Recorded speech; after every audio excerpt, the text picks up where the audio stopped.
I'm waiting. Live streaming isn't available right now. I mean, YouTube, you know, that's just great, isn't it? Hopefully this will work. I don't know. Apparently it's live. Apparently I'm live. YouTube is just kind of like taken away in the background. I haven't yet seen myself. I should probably. Oh. We might be there. We might be existing in the strange world of live streaming. Also, the music sound is just kind of vibing there. Let's kind of take that out of the way. Yep, you can stay there, which is really awkward. I'll probably hit it at some point, but yeah, we are officially live, which is great. Today the plan is to do some biology revision. Amelia is here in the chat. Yeah, this is kind of exciting. Kind of been asked to do this, but we're going for it. So hopefully the people that kind of wanted this, you know, join. But yeah, the plan is to do some biology revision for my biology exam tomorrow. The audio's a bit funky. What do you mean? I cannot hear the audio yet. Vertimal. Let me listen to it on this phone. I'm hoping that the audio's okay. It should be fine. However, who knows at this point, because my history of streaming has not been great recently. So apparently I have an ad. Great. Skip ads. Can you hear myself?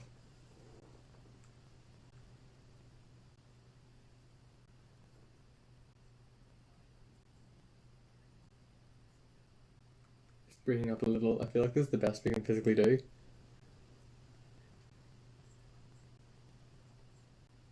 I can hear myself, so hopefully it is okay. Hello to the 6 people who are watching.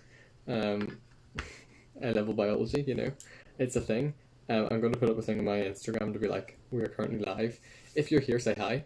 If you're here, say hi. Topics, etc. Because, you know, A-level biology is a fun one. Hello, Jad Juma. Hello. The gang's all here. Add to my story. Let's do everything. Currently live.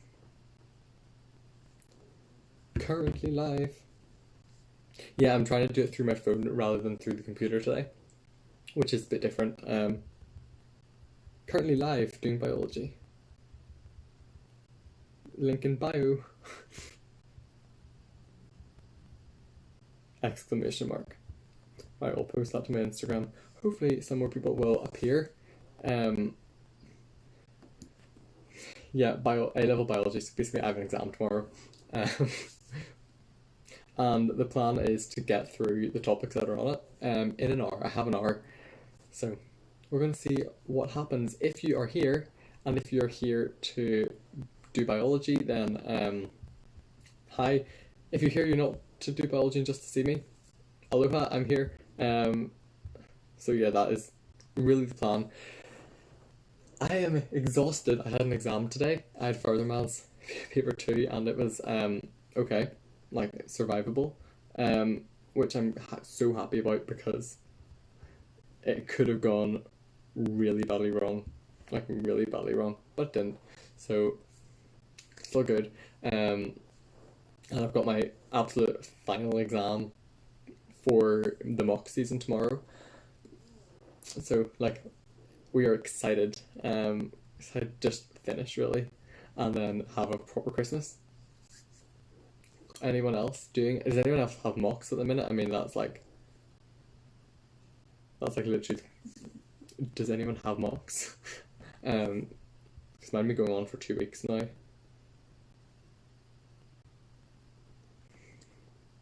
No.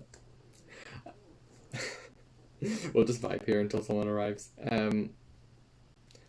Someone was like, "Do you want to do this?" And I was like, "Yeah, why not? We'll go for it." And alas, I cannot see them yet. So if you're here, maybe you are.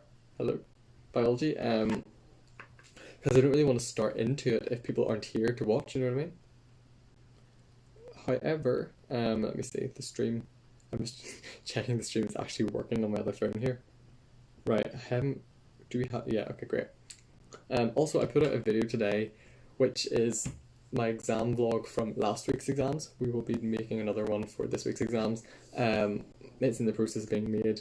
I've got tomorrow to film, and then that's that one done. And then I have plans, aloha Saren, I have plans for filming a lot of videos over Christmas break. I have so much to do, YouTube wise, because I haven't done anything in December. I also took off the entire of November because I just wasn't feeling well in general, and so I took off the entire of November to just focus on schoolwork. Hello Dramakin.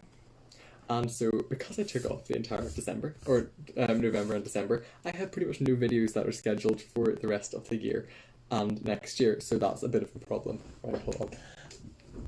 I have a penguin rubber for biology, so as much as I'd be like, where do we begin? Does anyone want a topic? Because I could attempt that. Does anyone want answer questions or something? Because biology, there is a lot of stuff. Honestly, there is a lot of stuff. If not, we'll start with the kidney, because I love the kidney. I absolutely love the kidney. It is one of my absolute favourites, topics that we've done this year. I don't know why, I just kind of loved it, and I understand it, and I can answer questions on it, hopefully. The plan is to be able to answer questions, not going to lie.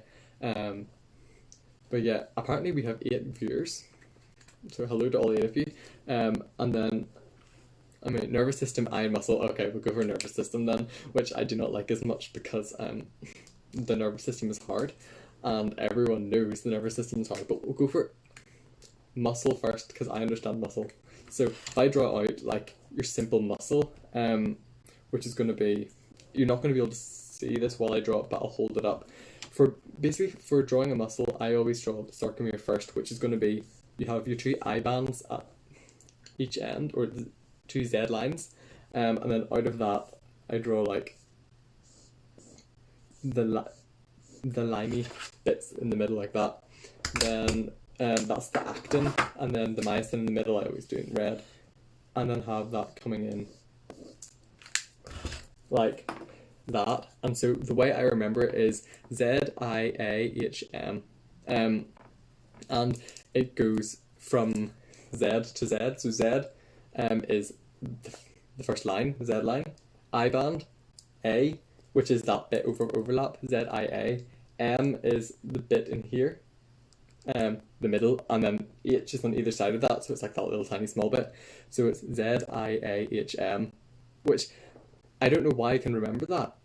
I just do, Z-I-A-H-M, and whenever muscles contract, then obviously the bits where there are only one thing of actin and myosin, they are going to get smaller, and you literally just write, so it will be the I band, which is the bit with only actin, gets smaller, and then the H band, which is the bit with only myosin, gets smaller, and then also the overlap gets bigger, which is the Z-I-A, that bit of the A, and the distance between the 2 Z lines gets less, so they get closer together. So I kind of like that question. If that question comes up, we love that. Then we have the other part of muscle is the whole binding and pulling process kind of thing, or the sliding filament model, which I also love, because once you understand how you think about it, it becomes a lot easier to understand, really. Here we have literally just 2 bits. We have the myosin here and the actin on top, and so how I think about it is, so calcium ions are released, which allows it to bind. Then they go bind, they rotate, pull back, and release. And literally those are your marks. You get a mark for saying that calcium causes tropomyosin to rotate. You don't need to know that, it just causes the binding sites to be exposed, which are the little black bits at the top there. And then once those are exposed, the myosin heads, which is my fist here, can bind. Then they rotate and rotate and pivot backwards, which then slides the actin over the myosin. And then once they've done that, they release, and reset. And those literally are your marks, like those are the marks that they want. And then you can say the process repeats until stimulation is finished. And so stimulation is the next bit. How are these things stimulated? So if I draw the neuromuscular junction, which is kind of where this is stimulated. So this is kind of like the start of the neuromuscular junction. If I then put in my Sarcoplasmic Reticulum, I'm going to draw it really badly because it takes, to draw it reasonably well, it takes a long time. And there's calcium ions in there. So, do we have to know what makes the myosin head bind and let go? Okay, that's not on the spec. However, basically the myosin ATP binds to the myosin, and then whenever it binds, it is hydrolyzed and the ATP is released, which turns into ADP and inorganic phosphate. Then the release of that causes it to rotate and pull back. Then ATP binds to it and it releases and resets. And that's kind of the process that keeps on going. It's not on the spec though, so you do not need to know it. So yeah, neuromuscular junction. We have, let me pull this around again. So this is your synapse here. It's going to be a synapse of a motor neuron, because the motor neurons are the things that make your effectors work. So the acetylcholine is going to diffuse across into the this is really just a receptor site on the muscle, on the sarcolemma, which is the name for the membrane, sarcolemma. Sarco, muscle, lemma is apparently the Greek word for skin or membrane. So sarcolemma, and then that will trigger the little binding sites on here, which allow positive ions to flow in, which depolarizes the membrane. Everything in this topic is about depolarizing. The depolarization wave flows over, so flows on either side of the sarcolemma and down through the T tubules. T tubules, because in this diagram it kind of looks like a T. Down through the T tubules, and as they flow through the T tubules, whenever they come into contact with the sarcoplasmic reticulum, it's going to stimulate them to release calcium, and calcium is then what makes the turbomyosin rotate to allow the heads to bind, and then they rotate, pivot backwards, and release. Hallo Pascal, wie geht's?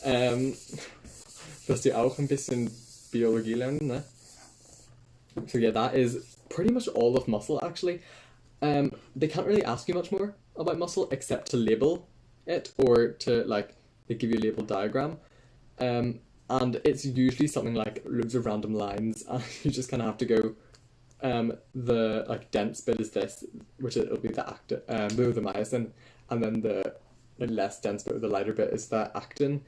And if there's bits, they're mitochondria, because as we all know, mitochondria provides the energy for all of the ATP binding and all of that stuff, the energy for ATP production so that they can work.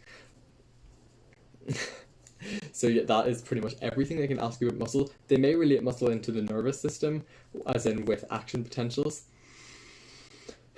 And if you know me, you know that I'm not a fan of action potentials, because those questions are really hard and they don't really tell you what you need to know for them, which I find slightly confusing. However, it's just a thing. But we'll go for the eye first, nervous system, eye and muscle, because I love the eye. I used to be so confused by it, and then I kind of just went over it so much that it's now stuck in my head. If you want to do a specific bit of the eye, or will we do the entire eye quickly? I'm not going to label it because labeling the eye is boring, and I can't draw. I'm not an artist, as the teachers say. I cannot draw to save my life. Seriously, I cannot draw to save my life, so we'll not be drawing an eye.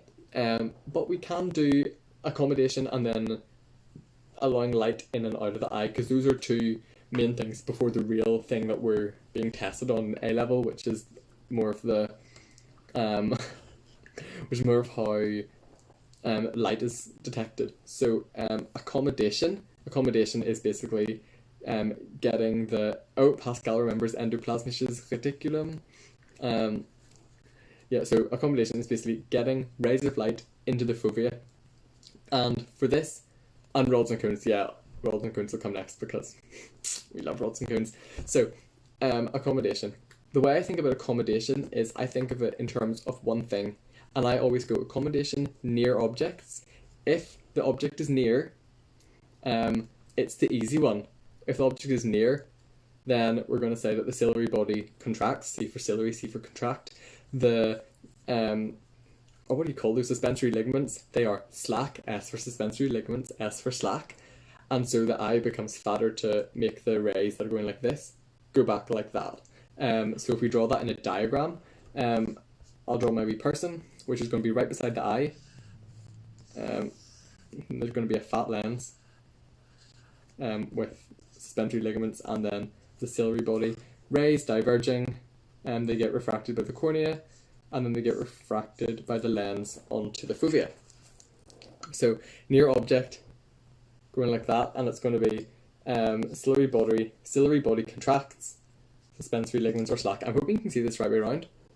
It would be really awkward if you couldn't see this the right way around, because I'm hoping you can. I cannot see either of my playbacks to see if I can actually see this the right way around.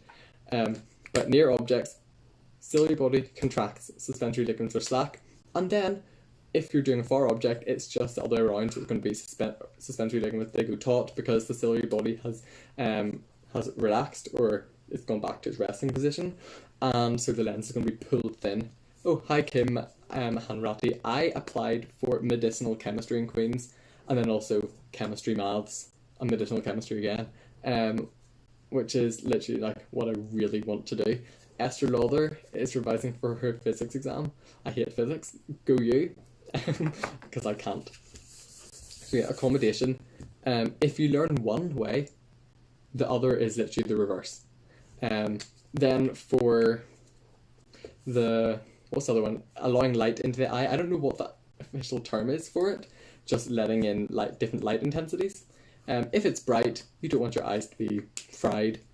Your lens is going to close over. Joyce Byers, what could come up in the ISA? So, ISA, we'll do this as we're here. I feel like the ISA, if we get it, is going to be describe accommodation and then light entering the eye. And then so those are going to be like maybe one part, and then the other part is how rods and cones work. I feel like that could be the essay, or I feel like the essay could be like cones and because cones work in high light intensity, which means that you have to talk about how that the iris is going to constrict to let less light in, and then you could get one about like we did something in class about animals which had like different things about their eye to help them see in the dark, so you could do something about rods and cones in that way. I feel like that those are the only two things I could ask you, or like how the eye actually works with rods and cones. Cough cough.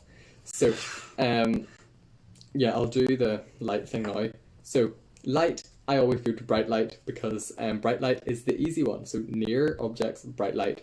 In bright light, the circular muscles contract and the radial muscles relax. CCRR. So if I draw out like the thing that we diagram, the circular muscles contract. So the circles are getting smaller, the radial muscles relax, the lines get longer. So CC, RR, and I'm going to choke because I don't have any water. But yeah, CCRR for bright light, and that allows less light to go and reach the fovea, which means that your cone cells are less likely to be bleached, or they're less likely to be bleached as badly, so it takes less time for them to be, or the iodopsin to be regenerated. So, and then obviously dim light is just the opposite of that. The next one then is going to be rods and cones, which rods and cones, they're just awkward and long, but if I draw out a rod cone very quickly, it literally looks like a rectangle with a wee body on it. And the rectangle, there are stacks of membranous discs. There's our rod cell. Each of the membranous discs contains rhodopsin, which is a pigment protein, which contains retinal, and it can get broken down. And basically what happens is whenever light hits it, so the light is going to be coming from here this way. They will ask you to, where's the camera, show what way light is coming. Light comes from the bottom to the top because the eye is inverted. So your light comes up like that, and then basically the rhodopsin kind of looks something like this, or the retinal, that should be a hexagon, kind of looks something like this. If light hits it, then that goes to that there. It like bends it a bit, and that somehow causes sodium channels to open, positive ions flow in, and this makes a generator potential. If you're talking about rods and cones, do not talk about action potential, talk about generator potential, because it's not an actual action potential at that point. It makes an action potential when it goes into a bipolar cell, which I always draw as this, because they're bipolar, so they're not. I'm screaming. They're neither happy nor sad. They're just kind of cells. And those are the things that actually make the action potential that we have to know. There are other things, but they're not in the course. Kim Hanratty says, what job are you planning to do with your course? Something in drug discovery and development. That's the plan. So the biology's coming in handy. It'd be great if I could stop coughing though, because not great in this current climate. But yeah, so kind of the points I would write in an essay about an eye and like how the rods and cones work. I talk about how light causes rhodopsin in rods or iodopsin in cones to be broken down. That's like one point. Then this causes sodium channels to open and ions to move in by diffusion, and also active transport because the proteins, all that stuff. And then now that there's a positive charge, it's become depolarized. Remember that it becomes depolarized because it was previously polarized, and now you're letting stuff in to make it depolarized. And then that is called a generator potential. It then synapses with a bipolar cell, which forms an action potential. Do you think the essay will be in transmission across the synapse? Ooh, I love that question. We'll do that one next, because I like the synapse is literally one of my favorite topics that we've done, or like parts of a topic we've done, because it's so good. And I have the points, and I have a diagram that works so well for it. But then forms a generator potential, action potential in the bipolar cells, and that is how like the rhodopsin and iodopsin works. There. And then so you can say for rods, you always talk about retinal convergence, because each rod cell, if we draw the rod cells like this, the rod cells kind of all come together with one bipolar cell. There we go, there's the camera. They all come together with one bipolar cell. And there's summation. So I like to put a summation and an integration because I'm malsy. But there's summation of the low intensity signals and integration of the signals to form one larger signal. And that then allows you to be able to see in the dark, because obviously in the dark you're not getting a lot of light into your eyes, you're not getting a lot of intense signal, so your body then makes the signal stronger by combining signals from different rod cells. Cone cells synapse individually, key term, synapse individually really. They do not show retinal convergence, and that means you can see different points clearly in colour vision. And then you can see different colours because you've got red, blue and green absorbing iodopsin, and the ratio that they like send to your brain is different colours. And that's really all you need to know about that. As far as I'm aware, that's actually like all that's on the course. Then there's the whole thing about binocular vision. Binocular vision, two eyes, mean it means that we have like depth perception, so we can see depth. Stereoscopic vision means we can see in 3D. It's kind of the same depth perception thing. I feel I wrote something else about that somewhere, because there wasn't a lot of information in the textbook on what it actually was, and I wanted some more. Did I write it in this book? I might not have even written it in this book, because it was really, really short in the textbook. Let's just find that quickly, because you just know there'll be a question on it if I haven't learnt it. Binocular vision or stereoscopic vision, 2 eyes create a single image, judgment of distance, 3D shapes, and then different animals have them in different places, so that like rabbits have their eyes like on the sides of their head, so that they can have a wider range of view, but it's not as accurate. Milk Cloud, hi, says, what are you from? I'm guessing it's where are you from? I'm from Northern Ireland, hence my stupid accent. But yeah, so that is the eye. Then synapse. Now, I'm not joking. The synapse is my favourite thing. Like, I loved it at GCSE. I love it even more at A level. So let me just draw a synapse here. Bethany Nixon, I'm pretty sure there is going to be an essay. I feel like there was one last year. And yeah, I just feel like they definitely will give us one, because that's what the teachers are like. So here is a really bad drawing of a synapse. Where am I going to put this? So here's the synapse, and how it works. This is like I call it a working diagram, because it makes you like explain it as you go through it. So a signal comes down. So I'll use this stronger colour because that's hard to see on the camera there. I'll use dark blue. So let's get the cap on that. The signal comes down the presynaptic neuron, pre and postsynaptic neuron works.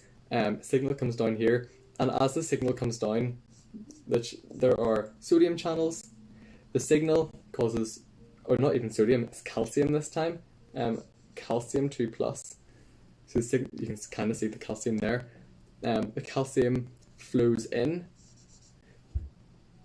because there's more calcium outside, less calcium inside, so it goes down the concentration gradient. And in here there are lots of vesicles, and these vesicles contain neurotransmitter chemical. In most cases it's acetylcholine that we have to know about, and so the calcium makes the vesicles move towards the membrane. Then they love exocytose. I don't know why. So they exocytose and let out their neurotransmitter, and the neurotransmitter goes into the synaptic cleft. That's this section here, synaptic cleft. They're now all in here, all the little neurotransmitter chemicals, and they're diffusing down along the concentration gradient, because there's going to be a lot up here and none down here, and they then go into these receptor sites just by moving down. Once they're in the receptor sites, they then signal sodium channels. So it goes calcium then sodium. You can think about it as 2+ and 1+, or calcium and sodium, because calcium's bigger. If you do chemistry, you'll get that. If you don't, then calcium 2+ to sodium 1+.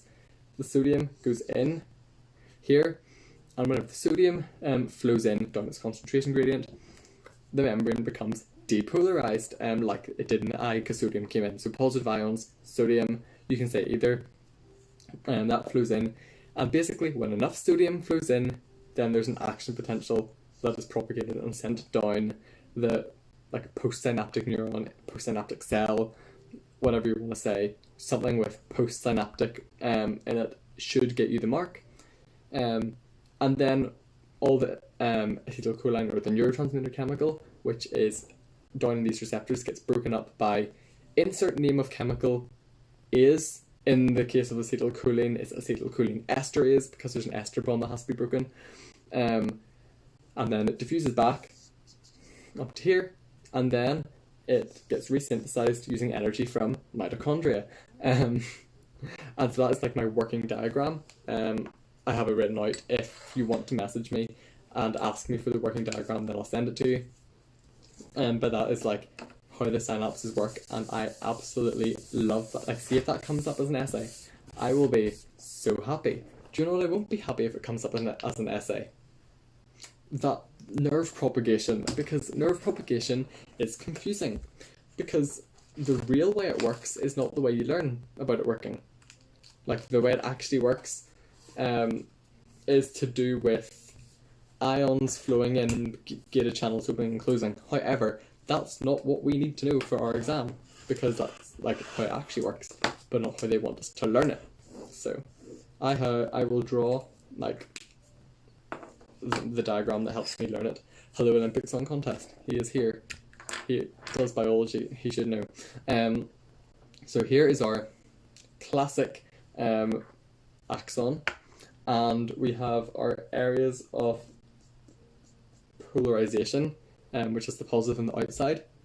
Then, whenever the action potential is generated, basically the positive ions move in. They just diffuse from area to area, but it becomes positive inside. Yes, Olympic Song Contest unfortunately knows how it works. But yes, it becomes more positive on the inside due to all of the ions flowing in. And then they diffuse along by the setup of localized circuits. So the diffusion of ions triggers the action potential, which is called localized circuits, as they kind of like swap as they diffuse along. So the positive goes to the negative area, the negative flows to the positive.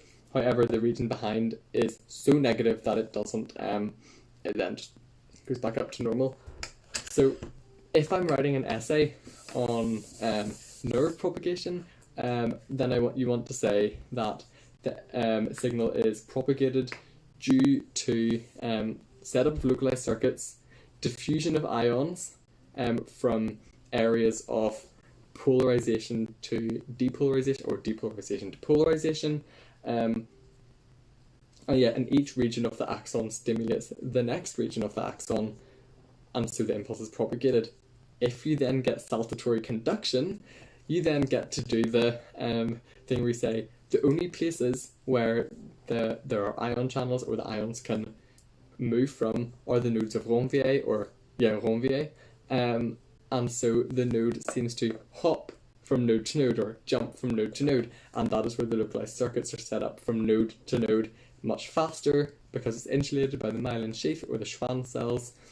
And that's really it. What have I written? Action potential does not propagate continuously, jumps from node to node, skipping the insulated regions, results in a faster transmission. There you go. Literally all I wrote for the other one was during the action potential, the inside of the neuron is positively charged with respect to the resting region. Lengthwise potential difference causes localized currents, so that's like the positive, negative, and so on and so forth. Each region stimulates the next. And that is really all I would write about that. It's not going to be any more than 4 marks. And if you can get 3, you're doing well. So, I'm sorry, but I had traumatology today, so I can only handle Kim Kardashian blinking on reality TV as entertainment. Enjoy. 1 million ions per second. Overall, yeah. Fast.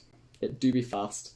Then there's the whole thing about inhibitory synapses, where basically instead of putting in sodium ions, it's going to put in chloride ions, which are negative, and so instead of the action potential being stimulated due to the fact that it becomes more positive, the negativity is going to balance that back out and prevent an action potential from reaching threshold and then being fired off. Yeah. Biology's great fun, isn't it? I feel like that is that whole topic. Great. So yeah, what is next? What is the next topic? I really want to drink, however I do not have one nearby. Like, no drink in my room for me. Great. Can you do summation? Okay, so for summation, basically for summation is in your synapse. If I draw out like the really bad drawing again of the synapse, it kind of looks like your 2 feet. Okay, there we go. Pretend that it's continuous. So summation is basically where whenever the acetylcholine gets into here, and whenever it gets into the binding sites, and then the sodium flows in here, there needs to be enough sodium inside here, or enough positive ions for an action potential to be fired off. And the summation is there could be multiple neurons. Obviously this is in 3D, and so there could be one here, one here, one here, one here, and they all come in. So integration is multiple neurons. Summation is the fact that the acetylcholine can like build up, if you know what I mean, as it binds. Sodium goes in, and then the sodium builds up and builds up and builds up, and once there's enough sodium, then the action potential gets fired off. And that's like, that is all you need to know for summation. I don't think they can give you a big question about that. It then relates to the eye, I suppose, where summation of weaker signals from rod cells, and that is how you see in the dark, because the weaker signals get added up effectively to form one stronger one because of the retinal convergence. The multiple ones go to one bipolar cell. The multiple rod cells synapse with one bipolar cell, and so because of the lots of different synapses going to one cell, there's integration there, and then there's also summation as it collects the ion, or collects the positive charge, and then that gets fired off from the generator potentials and the bipolar cell. Statistics. Do you know how to do statistics? Because biology statistics are great fun, especially for someone who had their further math statistics exam today and was freaking out about it. So yes, especially Saren, if there is anything on statistics, because I'm just about knowing how to do it. Mr. Alton said we don't need to know phagocytosis. Yes. Someone just messaged me being like, is this on the spec? It's not on the spec. It's not. So if we don't need to know phagocytosis, that means do we need to learn the formula? No, we should be given the formula booklet. And if I had, if this was on my computer, I'm recording this on my phone. If I had it on my computer, I would be able to show you what they give you in the exam. Basically they give you like a formula booklet like in maths, and it basically says like, this is the formula for standard deviation, this is the formula for standard error of the mean, this is the formula for t-test, this is the formula for the confidence interval, this is the formula for your chi-square tests, and then these are the tables you use. So you're given those in the exam. Phagocytosis is the nicest part of biology, trust me. True. Phagocytosis is nice. I do like the innate immune system. The acquired immune system is obviously a bit harder, because there's just so much. Like, there is just... What kind of question would be on photoperiodism? Love photoperiodism, because it's just like, you throw everything at it, and if you know the diagram, you're pretty much sweet. It'll be asking you the kind of things, kind of like, look at the light regimes, which plant flowers, which one doesn't, or why does this one flower and this one doesn't, and you talk about it in terms of phytochrome. So if it's a short day plant, then you're looking for long dark periods, and you'll say because during the night phytochrome P70 gets converted slowly into phytochrome phytochrome 730 gets converted into phytochrome 660, and that's a slow process that requires, like, what happens overnight. And then so whenever the phytochrome 660 levels reach their critical point, flowering is initiated. If it's a long day plant, then obviously you want your P730 levels to be as high as possible, so if there's a short night, then P730 levels will not decrease as much, so that it stays above critical level, and so flowering occurs. I'm doing this a lot with my hands.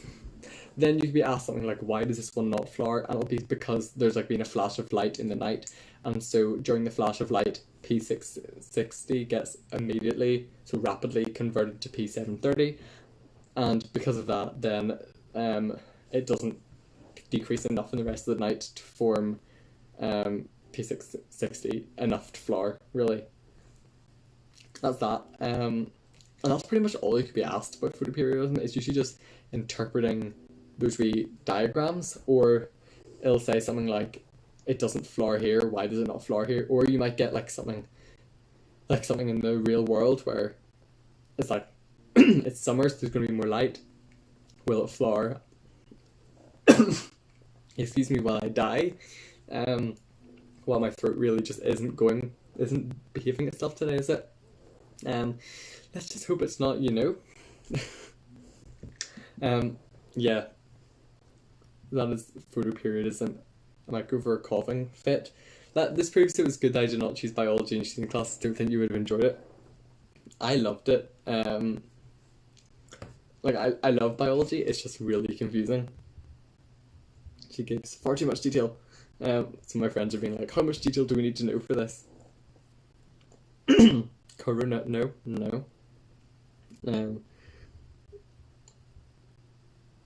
I cannot spell for the life of me, honestly. On page 49 of the textbook, diagram, the fourth light regime. We love that we can just communicate about the textbook, right? Page 49. The fourth light regime, there's two sets of light. Wait, the fourth one. So it's a long day plant one. Okay, so hold on, let me draw it out.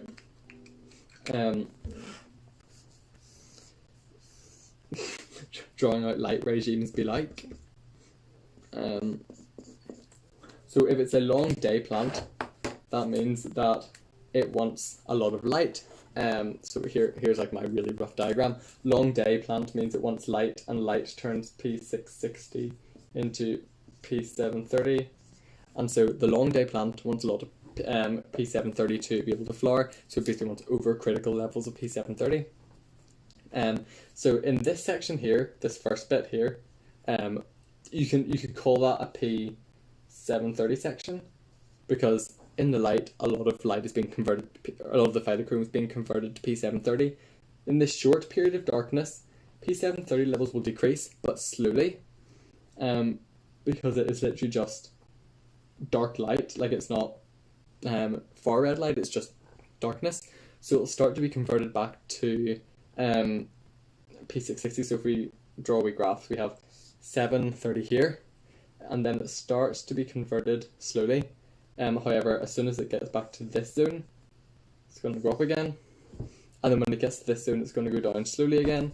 However, you say that the length of the dark period is not enough for it to inhibit flowering, because in one of the previous bits, the length of time it needs for flowering is between 12 and 16 hours, according to the diagram.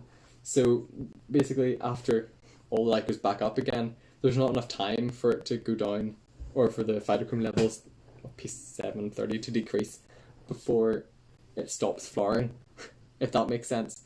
Basically, light, darkness, and it doesn't go down enough.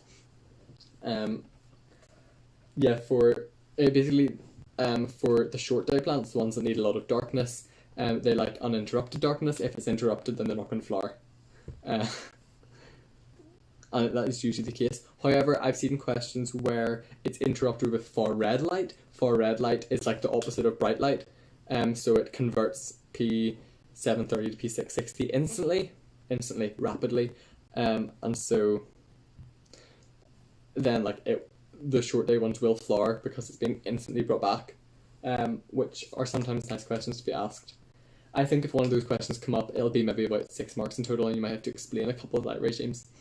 And that'll be it. So we have 15 minutes left before I have to go. So yeah, anything in the last 15 minutes, because we got a bit of time. Also, if this is helpful and you want me to do this again in the future, then let me know. Because I don't mind. I kind of like it. It gives me a chance to teach, because if you can teach, then you kind of know it. I also, my family hate the fact that I do this so often, and I need to stop, but I can't. Honestly, I do it far too much, and my family are like, no, stop. Homeostasis, just the kidney in general, or what's the antidiuretic hormone, which part of homeostasis, or just the entire thing? Because we can fly through the kidney, or fly through parts of the kidney, because the kidney is a long topic. I have my poster up on the wall, in case you haven't seen it on my Instagram. Macro posters video coming on the 15th of January, potentially. Love that I know this because I had to schedule anything. So homeostasis is the maintenance of a constant state in the body. Basically, a lot of things in your body have to be kept at the same level for you to be able to function, like pH, if enzymes and stuff like that. If pH is too high or too low, enzymes denature.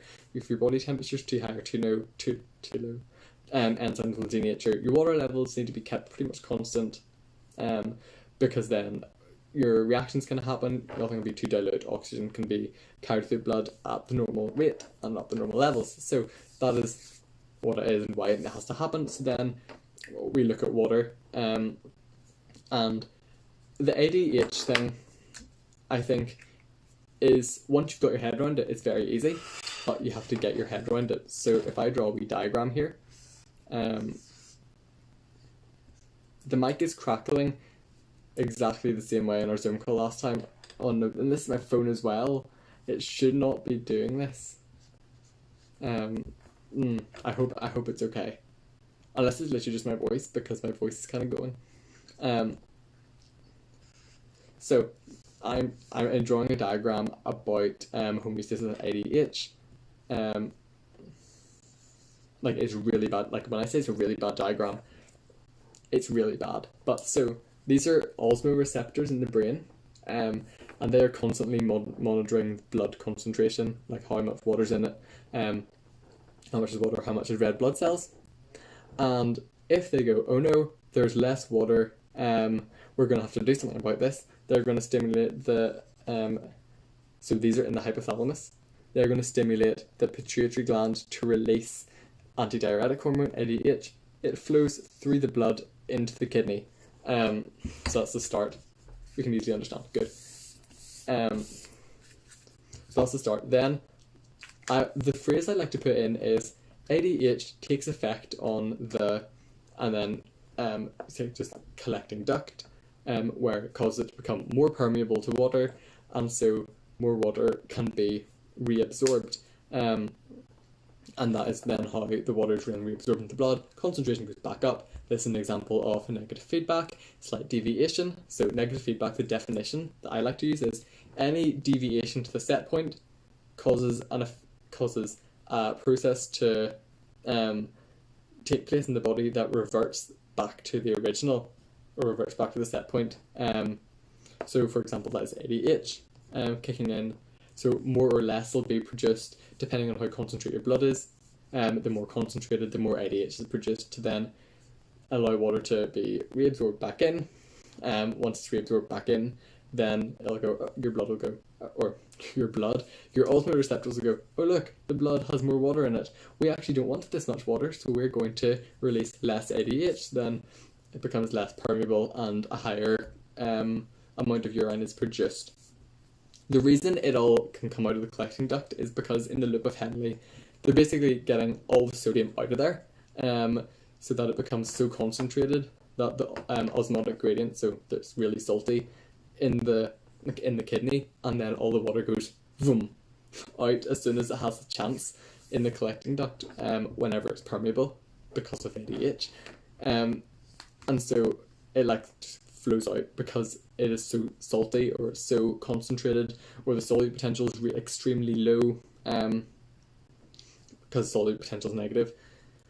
That is how I think about that one.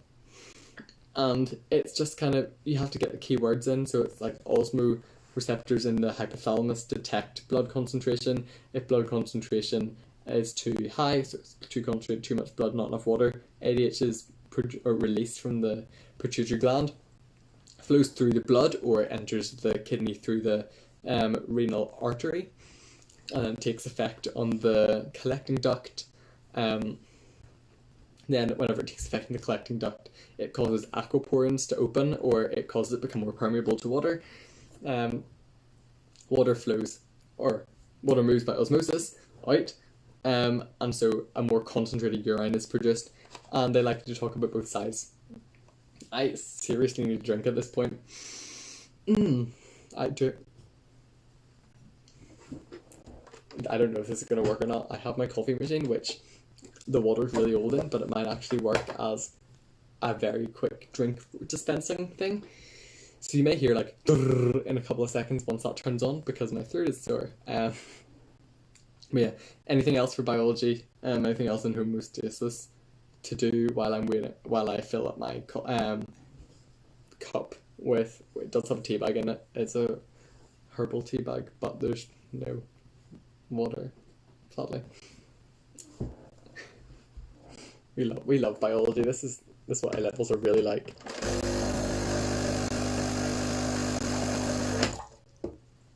There we go. That's enough water.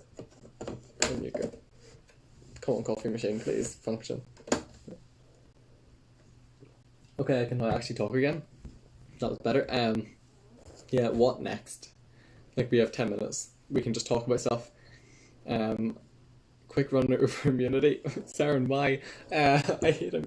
Immunity is, for me, definitely the hardest. And looks up at my thing. So, 2 types of immunity. Well, there's 3. There's the barrier methods, which is the first line of defense. Second line of defense is then going to be your innate immunity, which is then the inflammatory response. So if a pathogen, makes it in under your skin like a paper cut or something, if a pathogen gets under your skin, then why do I have a coffee machine in my room? Because I like coffee.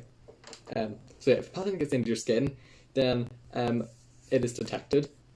Mast cells produce histamine. The histamine causes the capillaries to become leaky. So histamine causes the capillaries to become leaky, more blood to flow to the area, and then that allows tissue fluid to flow out to allow the white blood cells to squeeze out into the thing, and phagocytose. That what practicals should I look over? We've only done one practical. I'm in my class. We've already done one practical, so I would say look over that one. Bacteria one. Yeah, but it's in your room. I bought it, so it stays in my room. It literally just stays beside my desk, or stays on my desk really, for when I use it. But yeah, that definitely look over the one practical we've done, that bacteria one. Hold on, let me see. Where is immunity in this book? Because immunity is something I definitely need to go over tomorrow morning, before the exam, just to have it fully in my head again. There's a whole thing about disease as well, which I'm hoping isn't on the exam, because I need to go over that again. And also, they rarely ask you that stuff in exam papers, so yeah, that's not amazing. But there's not a lot of help surrounding that with answering questions. So second line of defense, inflammation, capillaries become leaky, plasma escapes, phagocytes squeeze through the leaky walls and accumulate in the area. Damage to tissue or microorganisms triggers the inflammatory response. Histamine is released from mast cells, so it's kind of underneath your skin. The histamine is released. That's also if you have hay fever, it's histamine being released too much. It's like an autoimmune disease where too much histamine is produced. Histamine causes vasodilation and increased permeability, so all this tissue fluid can move out. The red blood cells, or not the red blood cells, the white blood cells can move out. Localized area of infection becomes red because of the vasodilation. More blood flows to the area, it becomes red because that's the colour of blood. It also becomes hot because it tries to denature the pathogen by heating it up. That's another thing. Swelling occurs because of tissue fluid leaking in. Anything else? Macrophages phagocytose pathogens and polymorphs as well. And then also if there's an injury, delivery of clotting factors. Phagocytosis is such a great process, but that's not on the exam apparently. But surround, engulf and digest. Detect the thing, they see it, they surround it by opening up. It's kind of it's more pseudopods form around it, and then it invaginates, pseudopods form around it, it refuses together and now it's inside. But it surround, engulf and digest, breaks it down using hydrolytic enzymes, lysosomes. Yeah, that's really that. The cells involved in that are really basophils, mast cells, dendritic cells, and macrophages. dendritic cells are in everything really. They kind of just connect everything together because dendritic cells are the macrophages used in the innate response, wherever they then have engulfed the pathogen. Oh, hello, Matthias. Why am I watching this? I just finished your master's, so I'm just going to stay here. Please do. I am finishing up pretty soon because I have to go to sleep, and yeah, I put the exam tomorrow and do some last minute revision as well on stuff I'm struggling with. But thank you for joining. But yeah, the macrophage surrounds, engulfs, digests, and then it displays some of the antigen on its major histocompatibility.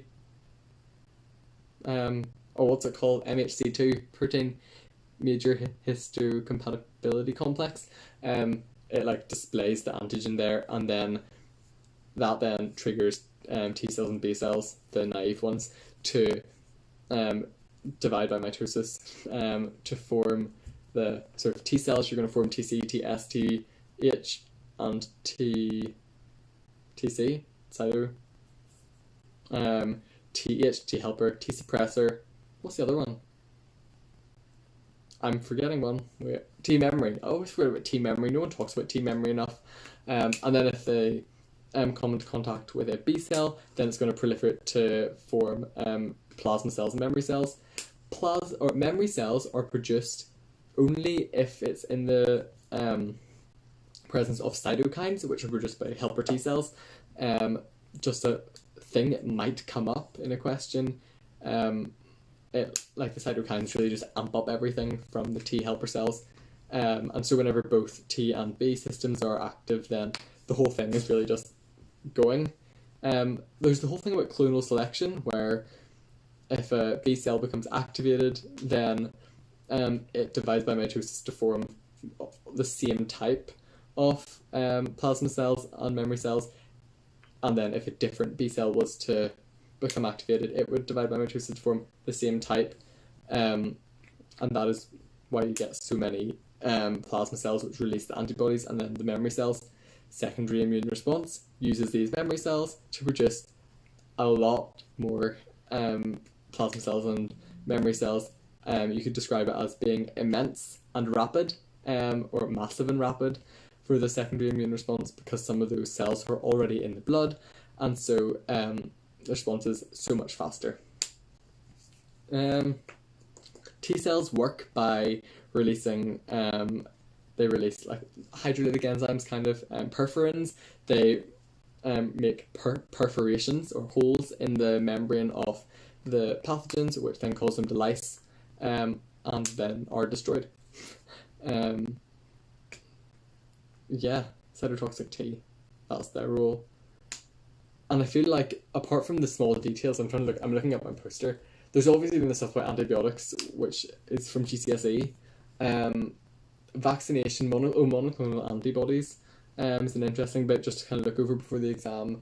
Transplant rejection, due to the fact that you're going to have someone else's antigens on your body, and so that activates the cell-mediated immunity, which is the T system, to then destroy their own cells. So if you do tissue typing, then you're going to look for the most similar tissue, and so then that will decrease the likelihood of tissue rejection, which is obviously a main thing. But however, you can put them on immunosuppression to ensure that the immune system doesn't get worked up enough to reject the cells. However, if you're then immunosuppressed, you're more susceptible to disease. And so there's a fine balance between immunosuppression and tissue rejection. So they have to monitor that to see people have to live their lives like we have been doing, in constant, fear of getting an infection because it could be deadly. Transplant rejection. What else we have? Importance of vaccination. Herd immunity.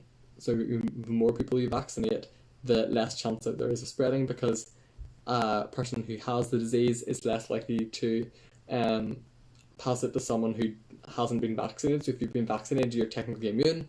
If someone passes it on to you, you get rid of it quickly, and then you could prevent someone else from getting it from someone who did have it, rather than it going through you, going to someone else. If that makes sense, you kind of act as a barrier to someone who's not protected against the disease. that is how vaccinations work. Herd immunity is the percentage required of people that need to be vaccinated because of the R number.